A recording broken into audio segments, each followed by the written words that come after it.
Welcome to Priyanka's food cloud. পুজোর কোনো একদিন যদি এরকম মাটন কষা খেতে ইচ্ছা হয় তাহলে কিন্তু এই চটজলদি প্রেশার কুকার মাটনটা তোমরা করতেই পারো। আগের দিন রাতেই টক দই, হলুদ, জিরে বাটা, লঙ্কার গুঁড়ো আর সর্ষের তেল দিয়ে আমি ভালো করে মাটনটাকে ম্যারিনেশন করে রেখে দিয়েছিলাম। পরের দিন সকালেই সর্ষের তেল কড়াইতে দিয়ে ওর মধ্যে একটু গোটা গরম মশলা ফোড়ন দিয়ে দিলাম আর গোটা রসুন দিয়ে দিলাম, কোচানো পেঁয়াজ, আদা রসুনের পেস্ট দিয়ে ভালো করে একটু হালকা করে ভেজে নেব যাতে কাঁচা গন্ধটা চলে যায়। তারপরে ওই ম্যারিনেট করা মাটন কষাটা এর মধ্যে কিন্তু দিয়ে দেবো। ম্যারিনেট করা মাটনটা দিয়ে এবার ভালো করে কষাতে থাকবো। আমি কিন্তু এই পর্যায়ে আর কোনো মশলা অ্যাড করব না, কেন সব মশলা আগের দিন রাত্রেই আমি একেবারে দিয়ে মেখে রেখেছিলাম।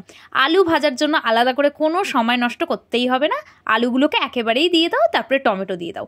ভালো করে এবার কষাতে থাকো হাই ফ্লেমে।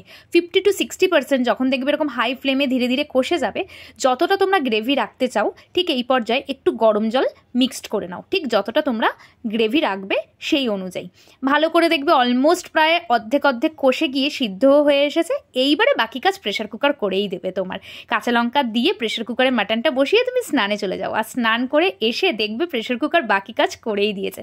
একদম নরম তুলতুলে মাটন কষার আলু দিয়ে ঝোল আর তার সাথে গরম ভাত, দুপুরটা কিন্তু জমে যাবে।